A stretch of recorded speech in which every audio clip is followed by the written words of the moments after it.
Essas são as minhas 5 melhores duplas para a temporada NBA 2026-2027. E antes de começar, uma coisa precisa ficar bem clara, galera. Isso é apenas uma projeção, né? Estou levando em conta o que vimos na temporada passada, o encaixe entre os jogadores e principalmente o que pode acontecer quando eles finalmente estiverem juntos em quadra. E já aviso, algumas escolhas vão ser bem ousadas, beleza? Bora começar? Eu sou o Leonardo, vocês estão no canal do Basca. Bora falar, né, das 5 melhores duplas para a próxima temporada da NBA? Let's go! Como de costume do nosso tier list, eu vou começar, né, da quinta para a primeira posição. Na quinta posição, galera, eu vou ficar, né, com Anthony Edwards e o LaMelo Ball. Anthony Edwards e LaMelo Ball são provavelmente a aposta mais ousada dessa minha tier list. Os dois foram selecionados no top 3 do draft de 2020 e agora, pela primeira vez, serão companheiros de equipe lá na franquia do Minnesota Timberwolves. A troca aconteceu em julho de 2026, né? Os Wolves receberam LaMelo Ball e o Josh Green, enquanto os Charlotte Hornets receberam, né, o Naz Reid e escolhas de draft. Eu gosto pra caramba, viu? Essa dupla, porque o LaMelo pode resolver justamente uma das maiores necessidades do Anthony Edwards, né? Ter um armador de verdade atuando do seu lado. Ant não precisa mais carregar a criação durante toda a posse de bola. LaMelo pode controlar o ritmo do jogo, comandar as jogadas de pick and roll, né, cara, e criar a primeira vantagem da jogada. E isso pode deixar o Anthony Edwards muito mais perigoso recebendo a bola em movimento, saindo de cortas-luzes e atacando uma defesa que já está desequilibrada. Existe um detalhe bem importante, né, que na temporada de 2025-2026, né, o Anthony Edwards teve médias de 50% de aproveitamento nos arremessos de 3 pontos em situação, né, do catch and shot. Cara, um número extremamente, né, forte. Ou seja, quanto mais LaMelo criar vantagens e fazer a defesa reagir, mais oportunidades Ant terá para atacar sem precisar criar tudo sozinho. E o contrário também funciona, né? LaMelo pode assumir uma enorme responsabilidade com a bola, enquanto Edwards continua sendo uma ameaça, mesmo sem ela. E é justamente isso que pode impedir, né, que essa dupla tenha aquele famoso problema dos dois jogadores precisando da bola ao mesmo tempo. Defensivamente, Edwards também pode compensar algumas limitações defensivas do LaMelo com a sua força e capacidade atlética. Então não vejo essa dupla simplesmente como uma tentativa de juntar duas estrelas. Eu vejo, né, como, digamos, uma tentativa de resolver, né, problemas específicos do outro jogador. Por isso minha projeção é bem simples. Se o Minnesota Timberwolves conseguir manter esses dois jogadores saudáveis, Anthony Edwards e LaMelo Ball, cara, com certeza, cara, esse pode ser um dos backcourts ofensivos mais perigosos da NBA. Cara, é minha previsão, né, cara, eu acho que a franquia do Minnesota Timberwolves na próxima temporada, eles vão ter um offensive rating superior a 120 pontos a cada 100 posses de bola, né, cara, sempre que o LaMelo e Anthony Edwards estiverem compartilhando a quadra, ou seja, estiverem jogando juntos. Eu realmente acredito, né, que esse será um dos melhores backcourts ofensivos da liga, se não, cara, o melhor. Mas ainda, né, há outras duplas que eu considero ainda melhores que o Anthony Edwards e o LaMelo Ball. E aqui que chegamos à nossa quarta posição. Na quarta posição, galera, eu vou de Giannis Antetokounmpo e o Bam Bam Adebayo. Essa dupla simplesmente pode ser um pesadelo para qualquer defesa. E agora, né, cara, ela não é, né, digamos, apenas uma hipótese. Em julho de 2026, o Miami Heat oficializou a chegada do Giannis Antetokounmpo em uma troca com a franquia do Milwaukee Bucks. E quando você coloca Giannis Antetokounmpo ao lado do Bam Bam Adebayo, a primeira coisa que vem na cabeça de muita gente é a defesa. Mas pra mim, galera, sinceramente, pra mim, cara, o ataque ainda é mais interessante. Giannis Antetokounmpo é um dos jogadores mais difíceis de marcar quando ataca o aro. Bam Adebayo, né, é um excelente bloqueador, tem capacidade de passar a bola e pode ameaçar a defesa a partir do meio da quadra. Imagine os dois jogando um pick and roll alto. Se o defensor do Bam Adebayo ajudar demais, né, na marcação do Giannis Antetokounmpo, o Bam Adebayo pode receber a bola no espaço. Se a defesa não ajudar, o Giannis Antetokounmpo ganha velocidade e ataca a cesta. E se a ajuda vier do perímetro, Miami pode encontrar um arremesso livre, né, cara? Aqui, galera, um ponto bem interessante, né, que eu acho, né, cara, que o Bam Adebayo não precisa virar, né, um Nikola Jokic da vida. Ele só precisa tomar decisões rápidas, bloquear bem, continuar ameaçando no meio da quadra e aproveitar as oportunidades que o Giannis Antetokounmpo vai criar. E os números mostram, né, que o Bam Adebayo tem bastante capacidade ofensiva. Na última temporada ele teve médias de 20 pontos, 10 rebotes e 4 assistências, além de converter quase 32% nos arremessos de 3 pontos. Agora imagine isso ao lado do Giannis Antetokounmpo. Na defesa, cara, com certeza o potencial é ainda maior, né? Bam Adebayo pode marcar múltiplas posições e assumir jogadores menores. Giannis pode, né, cara, atuar mais livre, proteger o aro e aparecer como segunda linha da defesa. Isso permite que o Miami Heat, né, cara, altere entre a troca de marcação, drop, hedge e blitz sem precisar ficar preso a um único sistema. Eu acho que esse é o grande diferencial para essa franquia do Miami Heat. Eles podem, né, esconder as limitações um do outro. Bam Adebayo não precisa ser o maior pivô da liga para proteger o aro se o Giannis Antetokounmpo estiver por perto. E Giannis Antetokounmpo não precisa, né, passar o jogo inteiro marcando o melhor jogador adversário se o Bam Adebayo puder assumir, né, várias dessas responsabilidades. O ponto de interrogação, né, cara, aqui será, né, a questão do espaçamento. Dois jogadores desse tamanho, sem serem arremessadores de elite, podem criar problemas ofensivos gigantescos, mas se o Eric Spoelstra encontrar a maneira certa de utilizar essa dupla, a pressão que eles podem colocar no garrafão será absurda. Por isso, Giannis e Bam Adebayo começam, né, a minha lista na 4ª posição. E se o ataque funcionar, cara, melhor do que muitos estão imaginando, essa dupla pode subir ainda mais, né, cara, durante a temporada. Mas ainda existe 3 duplas que, pra mim, cara, estão acima dessas duas que eu falei até agora. E a próxima começa a mudar completamente o nível dessa lista. Terceira dupla, galera, Nikola Jokic e Aaron Gordon. Na terceira posição, eu vou de Nikola Jokic e Aaron Gordon. Eu sei, galera, que vem uma pergunta imediatamente. Por que não Jamal Murray? Porque, né, cara, apesar, né, do Jamal Murray ser o pontuador mais explosivo e ter uma parceria histórica com o Nikola Jokic, eu considero o Aaron Gordon, cara, simplesmente mais importante para o equilíbrio da franquia do Denver Nuggets. Na temporada passada, quando o Gordon esteve disponível, Denver Nuggets teve uma campanha de 27 vitórias e apenas 9 derrotas. Sem ele, o time caiu, né, para 27 vitórias e 19 derrotas. Existe um outro número ainda mais impressionante. Com o Gordon em quadra, Denver, né, cara, foi de 10,7 pontos por, né, 100 posses melhor. Isso explica muito, né, cara? Gordon é praticamente a peça perfeita para jogar ao lado do Nikola Jokic. Ele não precisa dominar a bola, sabe cortar, atacar, né, no dunk spot, buscar rebotes ofensivos e aparecer para as famosas, né, layups de Jokic. E tem um outro detalhe aqui também, né? Nos últimos 2 anos, Gordon converteu aproximadamente 42%, né, nos arremessos de 3 pontos. Então a defesa não pode simplesmente ignorá-lo do perímetro. Porque, né, cara, você precisa respeitar o arremesso, os cortes, o jogo aéreo e ainda lidar com um dos maiores passadores da história. Mas é ofensivamente que o Aaron Gordon, cara, se torna realmente indispensável. Jokic é um excelente reboteiro. Tem mãos incríveis e uma leitura defensiva absurda, totalmente acima da média. Mas ele não é um defensor de elite em todas as situações. Gordon consegue marcar, aliás, trocar em jogadores menores e oferecer a velocidade, né, e a força atlética que o Nikola Jokic não possui. Na temporada passada, os adversários arremessaram, né, cerca de 4,2 2 pontos percentuais abaixo da média quando Gordon era o principal defensor. Isso ficou ainda mais evidente nos duelos de playoffs.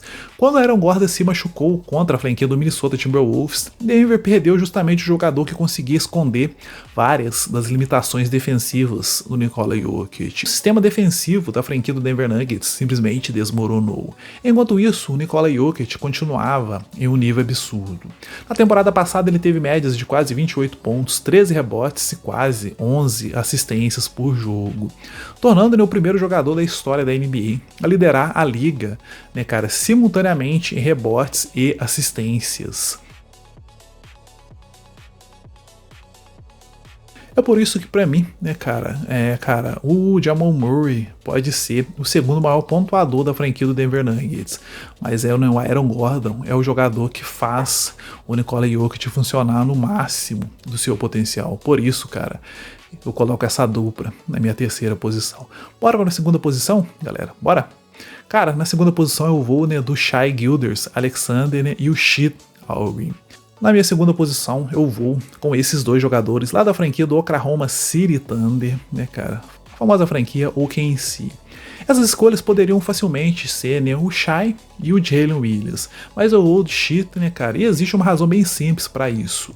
E a palavra é encaixe e disponibilidade.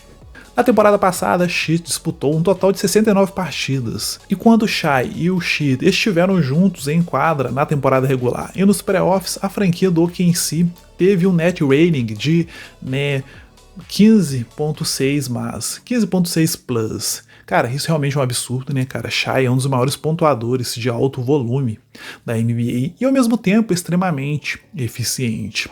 Na temporada passada ele marcou pelo menos 20 pontos em 127 jogos consecutivos, quebrando o recorde histórico que pertencia, né, ao Wilt Chamberlain. Mas o mais importante é que o Chet, né, cara, não precisa dominar a bola para ser extremamente importante para a franquia. Na temporada regular, né, ele teve médias de quase 18 pontos, 9 rebotes e 2 tocos por jogo, com 61% de aproveitamento efetivo nos arremessos. Quando eu falo aproveitamento efetivo, estou levando em consideração, né, os arremessos de 3 pontos, lances livres e arremessos mid-range, os arremessos de 2 pontos. Então, cara, ele é um carinha que espaça muito bem a quadra, corta, finaliza perto do aro e pune, né, a defesa quando o Shai cria a primeira vantagem. E defensivamente, talvez esteja, né, o maior valor dessa dupla. Chet pode atuar como um verdadeiro free safety, né, enquanto o Isaiah Hastings, né, cara, assume o contato físico, Holmgren pode ficar mais livre para proteger o aro e corrigir os erros da defesa. É uma combinação perfeita. Shai controla o ataque, Chet protege a defesa. O problema apareceu nos playoffs, né, na segunda rodada contra a franquia do Los Angeles Lakers. Chet jogou, né, o melhor basquete da sua carreira, 20 pontos, 10 rebotes, 2 tocos, 2, né, roubos de bola por jogo, com aproveitamento absurdo de 66%, cara. São números altíssimos. Poucos dias depois, contra a franquia do San Antonio Spurs, nas finais da Conferência Oeste, cara, tudo mudou. Cara, o Chet caiu para apenas 10 pontos, 2 tocos e 54% de aproveitamento efetivo, meus amigos. E o problema, cara, foi simplesmente Victor Wembanyama pontuar, galera. E isso, né, cara, é algo que a franquia do OKC precisa resolver. Chet não precisa dominar o Wemby, mas, né, cara, precisa vencer algumas posses. Precisa pegar mais rebotes, obrigar o Wemby a trabalhar defensivamente e principalmente, né, punir quando o San Antonio Spurs decidir deixá-lo livre. Nas finais da Conferência Oeste, Chet acertou cerca de 27%, né, nos arremessos de 3 pontos contra a franquia do San Antonio Spurs. Cara, isso não pode acontecer novamente na próxima temporada, meus amigos, porque se o Embi puder ficar livre na defesa, proteger o garrafão e praticamente eliminar as infiltrações do Shai, o OKC terá um problema enorme. E esse pode ser o confronto, né, que define a Conferência Oeste nos próximos anos, o OKC e Spurs. Eles já se enfrentaram nas finais da Conferência Oeste e esse duelo vai voltar a acontecer, né, cara? E o Chet precisa realmente estar muito melhor. Porque enquanto, porém, né, o Shai e o Chet continuam sendo uma das duplas mais completas da NBA, é por isso que eu deixei eles na minha segunda posição. Mas existe uma dupla que pra mim, cara, está acima de todas elas. E é justamente essa que vai fechar o meu tier list, o meu top 1. E pra fechar aqui, galera, o meu tier list eu vou de Victor Wembanyama e Dylan Harper. Chegamos à primeira posição, finalmente, né? Bora encerrar o vídeo, cara. Pra mim, cara, a melhor dupla da NBA pra próxima temporada com certeza é o Wemby e o Dylan. E existe um motivo bem simples para essa escolha. O Wemby já é um dos jogadores mais dominantes da NBA. Agora imagine colocá-lo ao lado, né, de um armador que não precisa dominar a bola para ser eficiente. Esse carinha, atualmente, com certeza, é o Dylan. O mais impressionante, galera, é que, né, mesmo ele ter sido calouro nessa última temporada, cara, ele já mostrou que consegue jogar no ritmo de veterano. Durante os playoffs ele teve médias de 15 pontos, com aproveitamento de 56%. Tudo isso saindo do banco. E ainda estabeleceu, né, um recorde histórico. Né, cara? Dylan se tornou o jogador mais jovem da história da NBA a marcar 25 pontos em um jogo de playoffs saindo do banco, superando a marca que pertencia ao Kobe Bryant desde 1997. Mas os números não contam tudo, né? O que mais chamou a atenção foi a tranquilidade, né? Dylan parecia completamente confortável, tomava decisões simples, atacava a cesta, usava muito bem o jogo, né, o trabalho de pés e conseguia criar o seu próprio arremesso sem precisar monopolizar a posse de bola. E isso é exatamente o que você quer, né, ao lado do Wemby. Porque quando o Wemby ataca a cesta, a defesa simplesmente não pode ignorá-lo. Ele cria uma gravidade absurda. Os defensores precisam reagir e cada segundo em que a defesa se concentra em marcar o Wemby, ele cria espaço para outros jogadores, inclusive o Dylan, poder atacar a cesta. Se o Dylan evoluir, né, o arremesso de 3 pontos, essa combinação pode ficar ainda mais perigosa, porque agora a defesa terá duas opções ruins. Se passar por baixo do bloqueio, o Harper pode punir, né, nos arremessos de 3 pontos. Se subir para pressioná-lo, ele pode atacar o espaço. E se a defesa ajudar demais, a bola volta para o menino Wemby. Cara, problema constante, né, meus amigos? Problema constante para a defesa em duelos contra a franquia do San Antonio Spurs. E só pra fechar, galera, um outro lado dessa dupla aqui também, né, que, né, é o caso do próprio Wemby, né, cara, que pra mim ele já é o jogador mais assustador ofensivamente da NBA, né, cara, e o mais preocupante para o resto da liga é que o Wemby ainda está longe do seu teto ofensivo. Na próxima temporada, cara, eu realmente gostaria de vê-lo, né, simplificar mais algumas decisões, né, cara, porque o menininho tem 2,24 m de altura, cara, então ele não precisa transformar toda a posse de bola em uma sequência de dribles. Às vezes, cara, o movimento mais simples pode ser, né, o mais difícil de defender. Receber a bola perto da cesta, trabalhar um girozinho, um arremessozinho por cima do defensor e acabou, galera. Quanto mais, né, assim, quanto menos o Wemby precisar colocar a bola no chão em situações, né, de jogadas dentro do garrafão, menor será a chance dos defensores menores conseguir atacar a bola. E quanto mais eficiente ele se tornar, né, nesse tipo de situação, mais, né, fácil será para o Dylan, cara, jogar ao seu lado. E essa é a parte mais assustadora dessa dupla. Dylan ainda está aprendendo, o Wemby também. Estamos falando, né, de o Dylan que está entrando agora na próxima temporada no seu 2º ano e o Wemby, cara, no 4º ano. Ou seja, essa parceria, cara, pode evoluir e muito, meus amigos. Agora, galera, a gente precisa, né, separar uma coisa. Ter a melhor dupla da NBA não significa automaticamente você ter o melhor quinteto titular. Basquete continua sendo um esporte coletivo, né, mas quando você olha para o talento individual, encaixe, idade e potencial de evolução, o Wemby e o Dylan têm de tudo, né, para formar uma das combinações mais difíceis de se defender da liga. O Wemby atrai defesa, Dylan pode atacar os espaços, Dylan consegue criar, o Wemby consegue proteger o aro, e os dois, cara, estão entrando, né, digamos, nos seus respectivos primeiros anos das suas carreiras. Por isso, galera, para a próxima temporada, cara, eles fecham a minha lista no top 1, na primeira posição. Para encerrar o vídeo aqui, né, apenas recapitulando, 5ª posição eu vou de Anthony e Edwards Lamelo Ball, 4ª posição eu vou do Grego e do Adebayo, 3º eu vou do Jokic e Aaron Gordon, 2º Shai Gilgeous e o Chet Holmgren, e em primeiro o Wemby e Dylan. Agora eu quero saber a opinião de vocês, meus caros torcedores, qual dupla, né, ficou fora dessa lista, né? Vocês concordam ou discordam? E qual é o top 5 de vocês? né? Quais são as duplas que vocês acham que deveria fazer parte do top 5 de vocês? É isso, galera. Antes de finalizar o vídeo é o seguinte, né, galera? Eu não coloquei o Jalen Brunson, nem o Karl Anthony Towns, ou o Mikal Bridges, né, ou o OG, ou outra dupla da franquia do New York Knicks, cara, porque eu acho que lá não tem uma dupla em específico, né?